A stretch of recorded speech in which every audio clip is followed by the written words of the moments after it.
L'actualité internationale avec Kia et on parle toujours de la CAN. Cette compétition est la plus rentable de l'histoire pour le pays hôte, selon le ministre de l'Industrie du Maroc.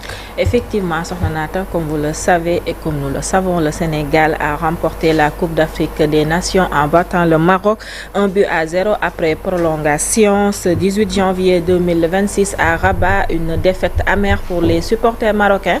Mais cependant, le bilan est très positif pour le Maroc qui a en ligne de mire la co-organisation de la Coupe du Monde 2030. Riyad Mansour, ministre de l'Industrie et du Commerce, dresse le bilan des investissements. Il déclare qu'en termes d'investissement sportif, c'est autour de 1 milliard d'euros pour la mise à niveau des stades, des parkings à côté, etc. Mais cet investissement est d'ores et déjà rentabilisé d'abord pour les revenus directs de la CAN en termes touristiques, en termes de création d'emplois et en termes d'accélération de la consommation et l'implication des PME et des investissements des PME. Et restons toujours au Maroc, cette fois-ci avec la décision du roi Mohamed VI qui a accepté l'invitation du président américain Donald Trump à rejoindre son conseil de la paix en tant que membre fondateur, a annoncé ce lundi 19 janvier la diplomatie marocaine.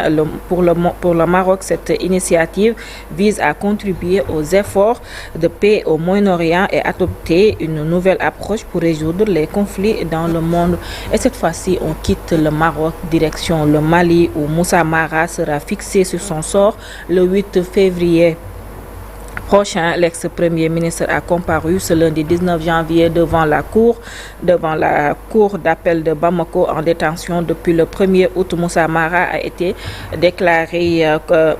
condamné fin octobre à 2 ans de prison, dont un ferme et une amende de 500 000 francs pour atteinte du crédit de l'État et opposition à l'autorité légitime. En cause, un message publié sur les réseaux sociaux dans lequel Moussa Mara a déclaré vouloir se battre par tous les moyens pour que le soleil succède à la nuit. Les avocats de Moussa Mara ont ainsi à nouveau plaidé ça relaxe tout simplement. On termine cette fois-ci avec la mauvaise nouvelle qui s'abat sur le monde de la mode avec le décès du styliste et grand couturier italien Valentino qui est décédé à 93 ans, a indiqué lundi l'agence de presse italienne ANSA.